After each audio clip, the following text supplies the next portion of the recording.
Real or fake? A mummified mermaid. Describing ancient ruins, empty ruins, mounds with bones in them that they can't identify. They don't know what race they are. We haven't heard too much more about this, but that was new footage. Who is teaching mankind how to use electricity? What's good, bucko? It's your boy Jet Ski Chuck, back in action with another creepy and scary TikTok reaction video. These creepy and scary TikTok videos might make you rethink your entire reality. If you haven't already, please slap that like button, and remember, this video is strictly for entertainment purposes only. Do your own research on everything. Let's go. There's 28-day moon cycles, and there's 13 per year. So when you think of your calendar and you have 12 months, where is the missing month? Because you have 13 moon cycles per year, so where is the missing month? It's something we don't think about.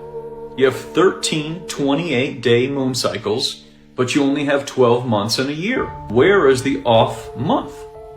And this is why when I say connecting to the moon energy, you can see that the same cycle happens every single time. So where is that month that we're missing? And then you start to say, well, what season are we actually in then? Because if we're always missing basically a month all the time, then that would mean our timeline is very incorrect, or our calendar is very incorrect as well. You know, and as somebody just said, we switched to the Gregorian calendar and we messed up all our cycles. Yes, we did. And that's the thing. We don't even know what day or year we are in. This is where it gets crazy. You know, someone could say, well, today's 2023. According to who? Who told you we're in 2023? And then, what month are we actually in? And if you create this confusion, you can then control the people, because they start to believe, well, I'm in 2023. Well, what happens if you were in 2023? Like 1023? Then what? You'd really start thinking things different. Because, you know, if you start thinking about the calendar and now everything's thrown off, you'd start there and go, oh my gosh, wait a minute, this is what year we're in? Wait, what month are we in? And then we start going, oh, well, what season am I in? And then who created that up too? Who made up that number? You know, that's the other part. You sit there and go, maybe, what happens if we're in like 5046? You know? And then you sit there and you think you're still driving a car with 20 miles to the gallon in 5046. There's 28-day moon cycles, and there's 13 per year. So when you think of your calendar, kind of would explain daylight savings time. It's almost like, would we even need it if we added an extra month? We really don't know what year it is. Did they take 1,000 years from us? Did they give us 1,000 years? What's really going on? North is south, south is west. The world around you is a lie, and the history of us has been covered up. We are the new population of the world, and a one world, unified race of people used to exist all across. The Tartarians. They built all these buildings that you see, and they designed them in order to obtain the free energy from the atmosphere. No matter where you look, you'll find the same thing. People attribute that to design styles and architecture, and the story has been greatly falsified, most likely by artificial intelligence that we know nothing about. But it's clear that if you look around long enough, you'll see that there is much more to this story. What happened? If we did build these, how have we gone so far downhill? Why are the doorways so massive? Why are the old stories of giants being dug up from the ground? Many people say this is the millennial reign of Christ. The world around you is a lie. I don't know if that happened already. If it's been added 1,000 years, taken away 1,000 years, I don't know. That's why we're on these waters, to do our own research, and we'll get to the bottom of it. All right, this one says, ancient human-like female alien found preserved by astronauts on the dark side of the moon. Mile-long spacecraft. How long has it been there? How old might it be? There have been guesses tossed around that it might be 1 million years old. might have been 100 million years old. In the big 3-mile long cigar-shaped ship. And then you went back and got her and brought her to the lander to bring back to the Earth as well as the Gray's Head. That's correct. Rutledge went back. I remained in the lander. When we returned, Rutledge said he was going to go get the woman pilot. He did. It looked sophisticated, so I do tend to believe that she had some kind of a computer attached to her skin, and they were very visible. Were they all over her body? No, but the thighs, portions of her sides, back, and perhaps as much as 30% of her skin surface, patterns, tattoos, yeah. The tattoos or patterns were probably a computer. It could be that their technology had circuits and chips that were so thin and so small that they would simply look like coloring on the skin. What I saw was an extremely well-preserved person. If they had died on the Earth, you would swear that they hadn't been dead for more than several weeks and kept fairly well preserved during those several weeks. It was amazing. Talk about the colors and the pattern shapes. So they look like circuit patterns. They would form right angles. Several 2-3 lines would go together, and then 2-3 lines would suddenly make a 90-degree turn. It looked computer-like, it really did. Beautiful Polynesian-looking preserved female in one of the cockpit chairs. Her skin was all intact. A dress of some sort, possibly a jumpsuit, be very much intact. No deterioration to speak of. What about those tubes on her face were controlling from her mind this huge 3-mile long craft, and she was the pilot? Whole panel, it looks like you put your hands on it.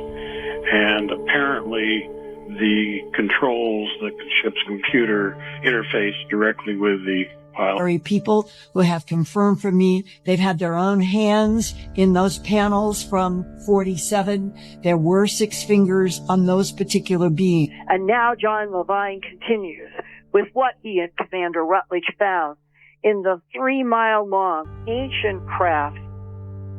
What are your thoughts on this video? Please share them in the comments. Follow, like, and check out my other videos. We had guessed the ship had been there perhaps over 1 billion years old. And that this female was still in the pilot's chair, preserved? Absolutely amazing, stunning. I've seen parts of this video circulating the internet, this creepy image of that woman, that extraterrestrial woman. I'm on the fence about it. You know, some people say it was a film. Could this be somebody that's actually from beyond the wall? We haven't heard too much more about this, but that was new footage. Like all them touching it and all that. I'd never seen them. Why are they wearing those grungy gloves if it's real? We're going to do a deep dive on this one in the future for sure. We're going to have to go live and do a deep dive strictly on this. See what else we can gather up. Mummified mermaids, real or fake? I came across these weird videos on the internet and decided to post it to get you guys feedback. Let me know what you think of these videos. Are they real? Are they fake? Share in the comments. Like and follow. Support by sending stars. Thank you. Mummified mermaids, real or fake? I came across these weird videos on the internet and decided to post it.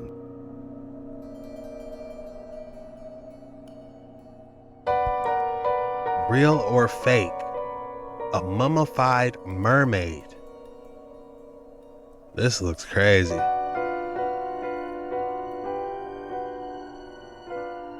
Then they got why is that demon board, Awajawa board or whatever it's called, off the Florida coast? Man, it looks authentic and real. But is it though? You'll see something crazy like this in one of these and you'll never know if it's real or fake. It looks like two different ones. The first one isn't the same as the other one. Mummified sirens. This is interesting. I would like to see it. On some Ripley's Believe It or Not.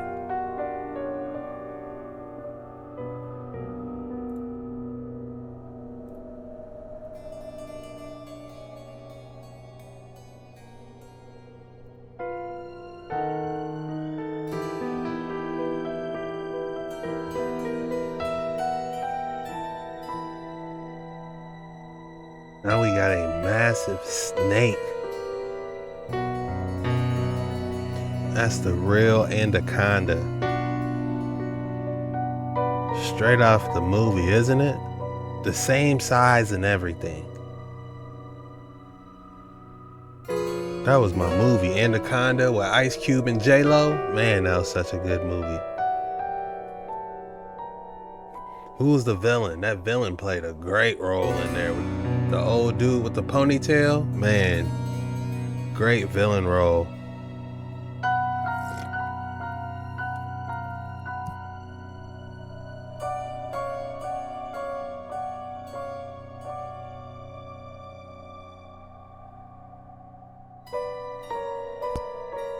Alright, we got another strange creature. It looks like a snake that ate a bird. That's what it looks like. Or it has some type of horns. I don't know. Those horns are pretty symmetrical. What are the chances of it eating that and it just poking out like that? Definitely creepy.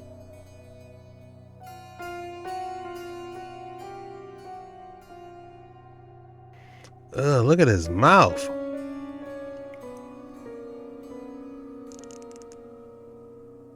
Yeah, that's some crazy looking stuff, isn't it? So something that's kind of fun fact, is that at the top there's like an urn that has a bunch of bullet holes in it because people thought there might be treasure at the top of the Petra, which also would explain these kind of footholes all the way up to the top. It's for the thieves that were trying to look for treasure in the Petra. So something that's kind of fun fact, is that at the top there's like an urn that has a bunch of bullet holes in it because that's crazy, man. Those treasure hunters, man. people thought there might be treasure at the top of the Petra, which also would explain these kind of footholes all the way up to the top. Mothman. Now we're in cryptid territory. Cryptids.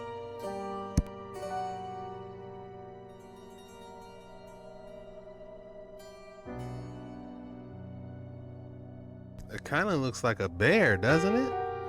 What is that?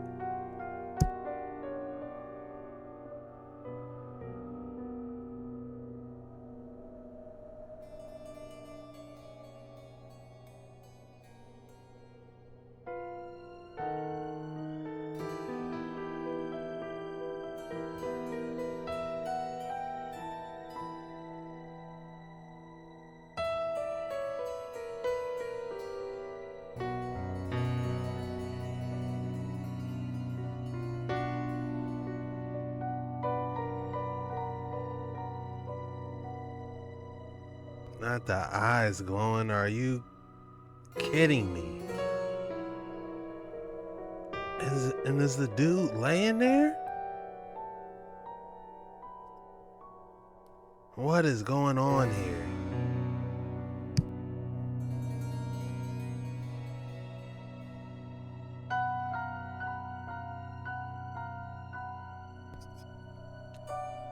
His arms are moving, it looks like. I cannot tell what this image is.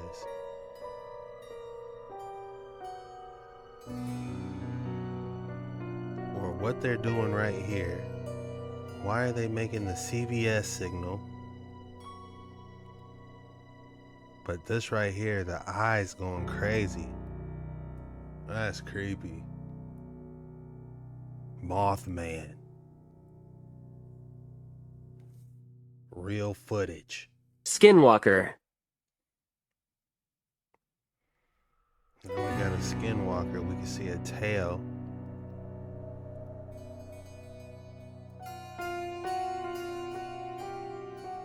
skinwalker. Duend? Gnome? What is it? Diglett? I have no idea what that is. But it's Duend? looking right Gnome? at you. What is it? Whatever it is, it's looking right at you. Kind of reminds me of the boogeyman. This is scary. How would you react?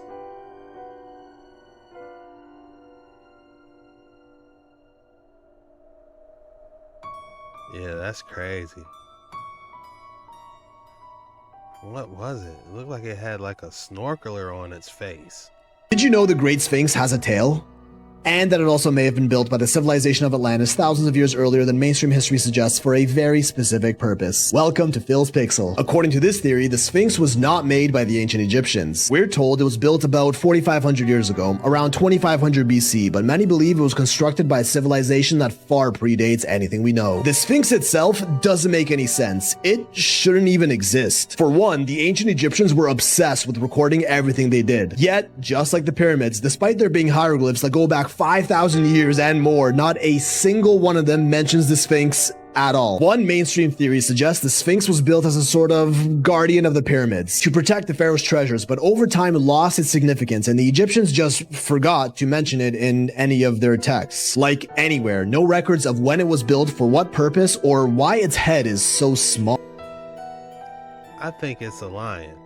Like, there's a video we did a while back where it makes sense that this used to be a giant lion, and the Egyptians came along and then they turned his face into what you see there, Sphinx, because look how small it is compared to the rest of the body. It just doesn't make sense. Just look at it. The most immediate observation of the Sphinx is how tiny its head is compared to the rest of its body. It doesn't even remotely fit proportionally with its enormous body and just looks awkward, like it was done by accident. As you may know, ancient Egyptians were masters of proportion with their art, carvings, and statues. In fact, they are quite literally world famous for it. Statues they carved like these are notoriously known for being scarily precise, almost like they were machine made. You're telling me the guys who precisely calculated all four edges of 146-meter high pyramid to meet perfectly at the top at the same time, a marvel of engineering even by today's standards, made the mistake of getting the head too small on a monument as important as the Sphinx, said to be the face of Khafre, the successor of Khufu, yet many agree it does not look like any other depictions of Khafre across ancient Egypt. As a matter of fact, it appears as if the Sphinx once had a much larger head, thought to have originally had the head of a dog or perhaps a lion with a full mane, and by the time the ancient Egyptians discovered it, they gave it a facelift, making it look more human and inadvertently ruining the proportions in the process. Because whoever did build the Sphinx dug it directly into the limestone bedrock beneath it, carving and hollowing out an entire enclosure around it. The blocks that were cut out of this bedrock were used to build the Temple of the Sphinx right in front of it, which have mostly deteriorated over time. Now, this right here, this is the part that sealed the deal, all but confirming we've gotten the age of the Sphinx wrong all these years, even among skeptics. With initially doubtful professional geologists like Robert Schoch traveling to Egypt with the intention of proving these fringe theories wrong. Yet, upon seeing it up close for the first time from the perspective of a geologist rather than an archaeologist, he realizes it is scientifically accurate to suggest the Sphinx is far older than we claim, because water erosion patterns around the enclosure indicate that heavy weathering by either strong or prolonged streams of water have occurred here. The Sphinx water erosion hypothesis. He and many others concluded that patterns like these definitely could not have been weathered by natural wind and sand, and also confirmed that these could not have been as a result of the Nile River flooding, leading to one of two choices, either consistent rainfall over thousands of years or super intense flash flooding. Climate data confirms this part of Egypt saw very little rainfall over the past 5,000 years, leaving us only with option 2, powerful floods, and the last era that fits the criteria that aligns with the rock patterns here was around 9600 BC, suggesting the Sphinx to be closer to 11,600 years old, conveniently lined up with the time of the Younger Dryas. And around 12,000 years ago, the Sphinx would have been facing in the direction of the constellation of Leo at the time.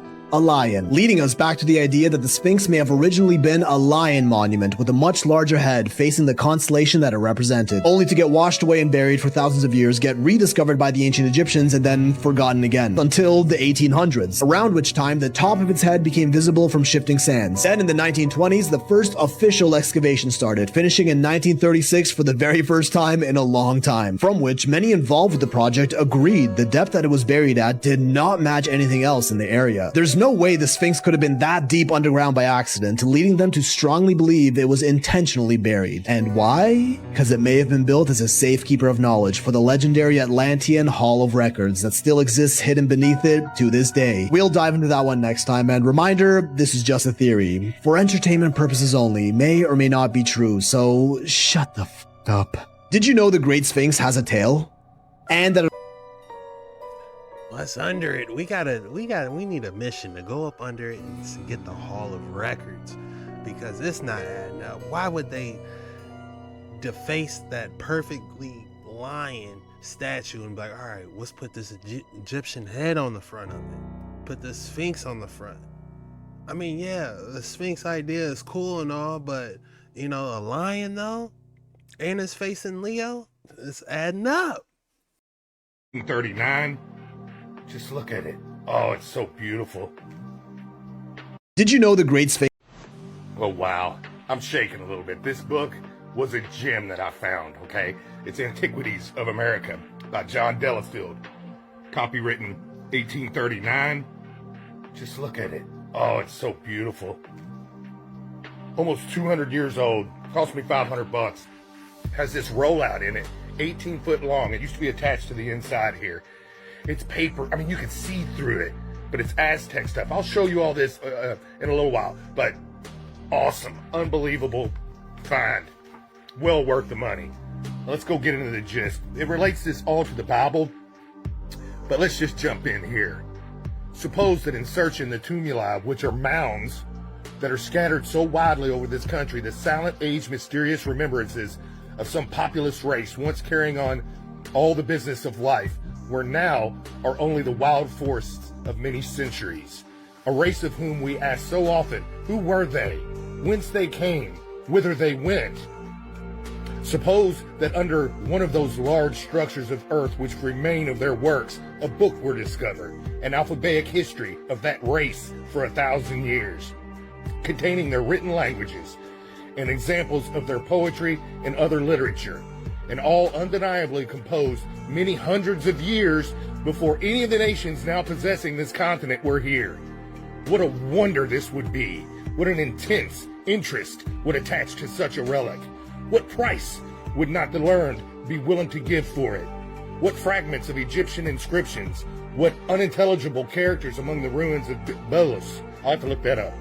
What remains from the bowels of the earth, telling of some ancient convulsion of its rocks, could be compared in value to such a specimen of the mind.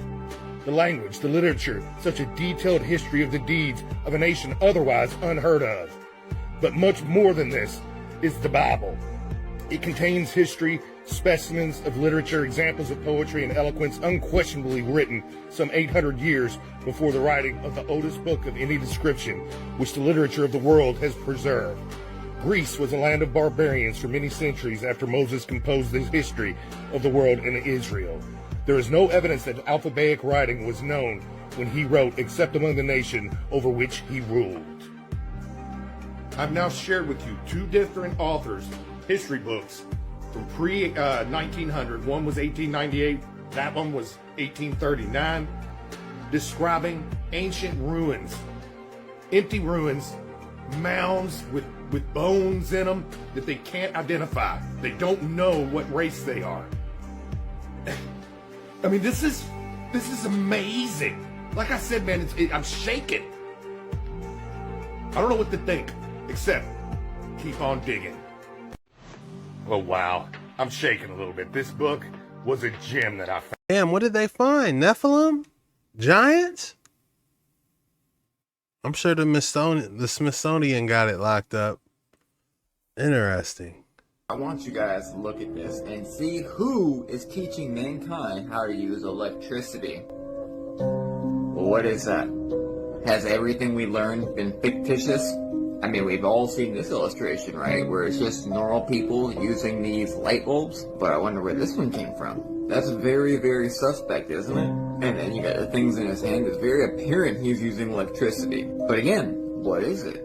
Oh wait, there he is. He's actually in a ton of Egyptian hieroglyphs. And it gets a bit stranger because Google AI says that Nibiru seems to be the home of these beings.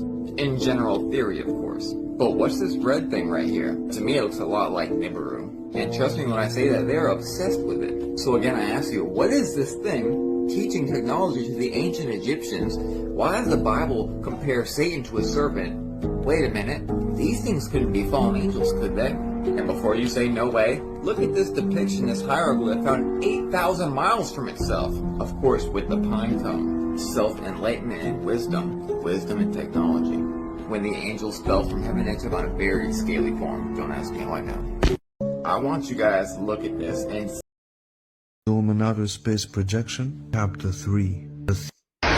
What's up, peeps? We're back with the Dome and Outer Space Projection, Chapter 3. The Theory of the Invisible Dome Projector. The IDP and the Space Illusion.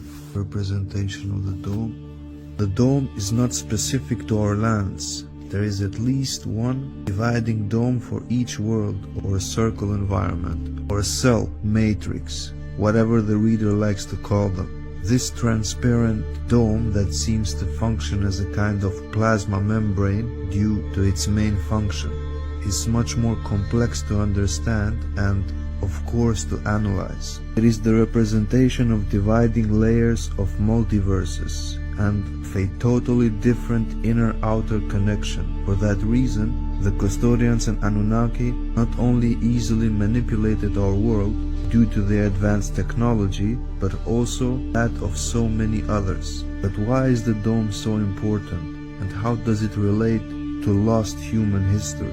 These domes do not seem to be artificial creation, at least by any colonizer, a priori known. But it was manipulated, at least certainly in our lands of origin, to act as a great projector of the sky that we know. Thus gives us a great cosmic simulation to test our experience on Earth and the creation of an inaccessible outer space, where it seeks to reflect what we are, so that the story of outer space becomes easier to educate us with the idea of human insignificance. The fact of feeling ourselves a mere distant point in a vast universe, full of stars and full of galaxies far from each other, where everything moves, where theories abound and the Big Bang theory also becomes relevant.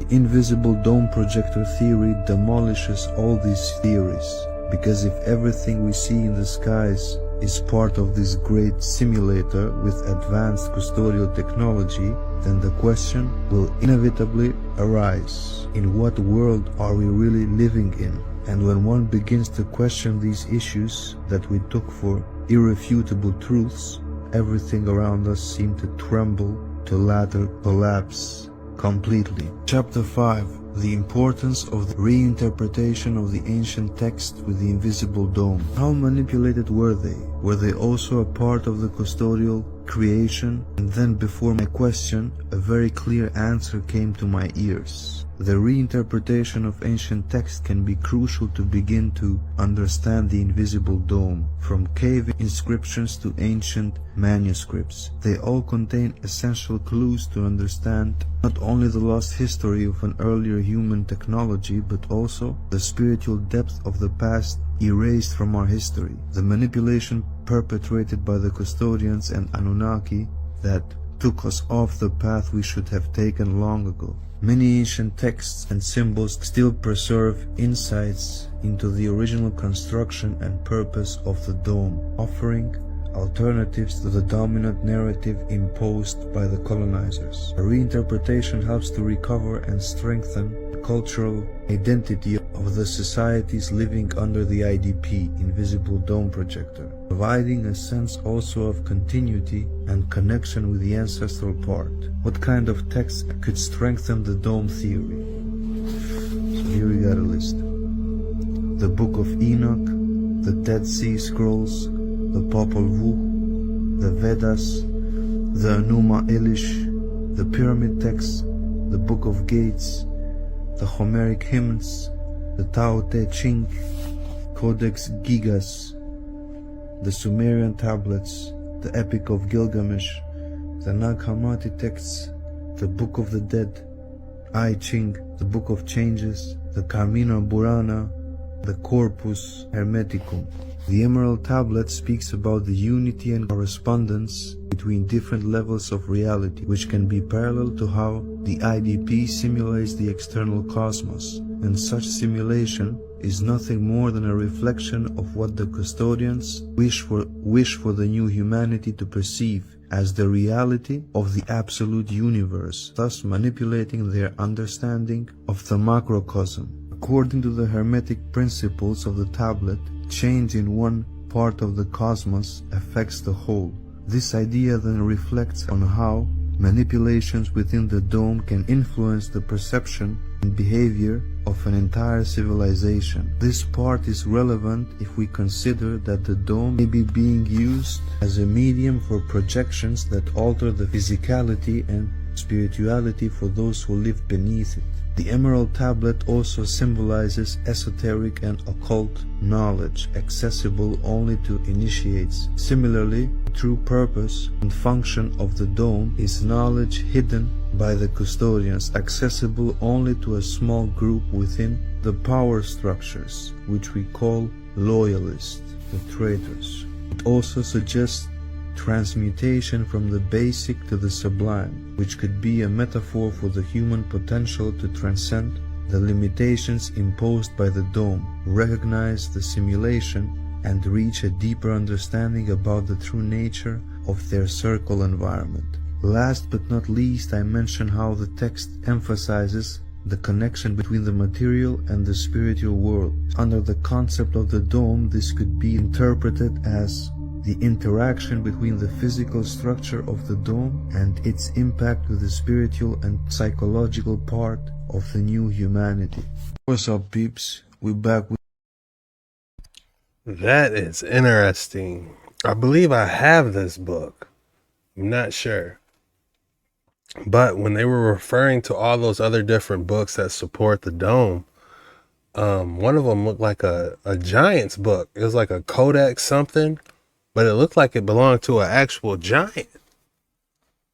That was definitely an interesting list of books that supported the dome. We might need to go back and look at that. People are losing their minds trying to figure out what this thing is. The ancient Egyptian Sabu, or schist disc, is a meticulously designed 5,000-year-old artifact that's just impractical for just about every explanation they've tried to force on it. And a tour guide at the Cairo Museum claims it's part of a lost technology that he saw with his own eyes. Carved from a single piece of rock, this disc was found in the First Dynasty tomb of Prince Sabu, dating it way back to the Old Kingdom around 3000 BC. That's 5,000 years old, one of the oldest Egyptian artifacts ever found, but many claim it's even older than that, inherited by the First Dynasty from much longer ago, because it doesn't quite match anything else found from that same period. Measuring about 2 feet in diameter, it's made from a fairly brittle stone called schist, and no one can rightfully explain why it's shaped the way it is. Never mind it being carved from a single piece of stone, allegedly using the most primitive tools imaginable from the earliest days of Egypt. We also have no idea how they even made this thing in the first place. A circle with 3 fins curving inward that get as thin as 1/5 of an inch, that's half a centimeter thick at the tips, surrounded by 3 equal gaps in a center hole, which clearly looks like it was intended to be mounted onto something to spin, possibly part of a larger mechanism. It was found completely broken apart, so what we're seeing here is the reassembled artifact stored at the Cairo Museum. They've tried explaining it with everything in the book, calling it a flower vase, a candle holder, or even an ornamental bowl. Yeah, can't wait to eat my cereal out of that thing. None of these descriptions quite make any sense. Like, why on earth would anyone go to the incredible length of designing such a difficult object, mind you using their most primitive tools as this was from the First Dynasty, possibly earlier, into a complex shape that just isn't practical for any of these proposed purposes? The debunkers will tell you, oh, they were just incredible craftsmen and they carved this design because they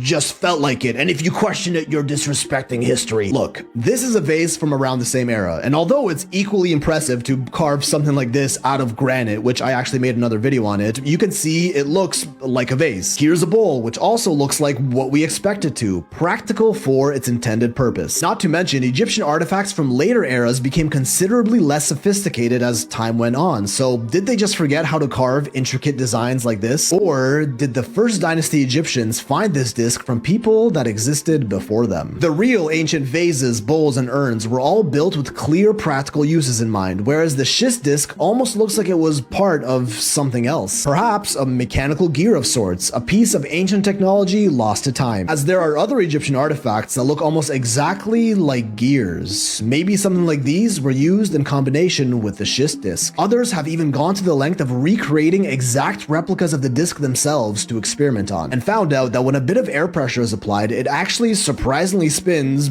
pretty effectively. Maybe it was part of a forgotten timekeeping or star tracking device similar to the Antikythera mechanism of the Greeks. But still, there are others who claim there is a far, far more advanced purpose for this disc. Funny old world host Johanna James tells a story a tour guide told her while taking her through the Cairo Museum, who says his father, Abdel Hakim Youssef, was allegedly part of a team experimenting on this very disc back in the 80s. They made a one-to-one replica of it, stuck it on a rotating spindle, and spun it around real fast while blasting it with specific sound frequencies. All of this the tour guide claims to have seen with his own eyes. After a while of fine-tuning the frequencies projected onto the disc, what appeared to be an infinity symbol of pure energy formed around it. When they threw water and other small stones at it, they would be caught in an anti-gravitational force field that defied physics. The stones and even the water droplets they threw into this force field would be briefly suspended in mid-air around this energy field before falling to the ground. And they repeated this many times with different objects and elements, each of them briefly hovering around the disc with no known explanation. Yes, you heard it here, so it must be true. An ancient anti-gravity device.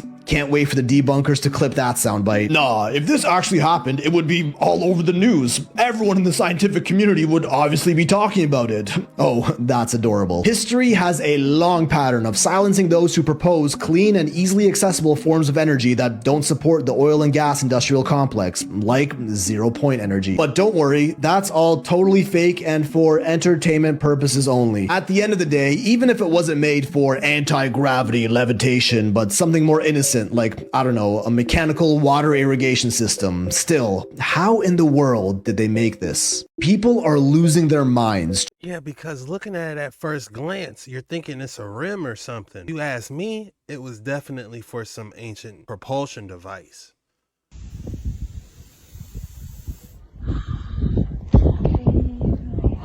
You're here. Do it again.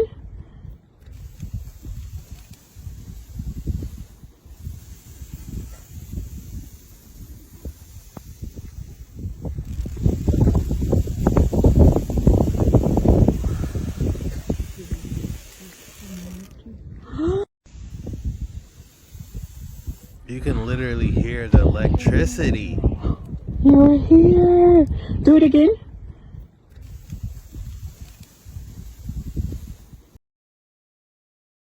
They were definitely conducted near this region. So many questions.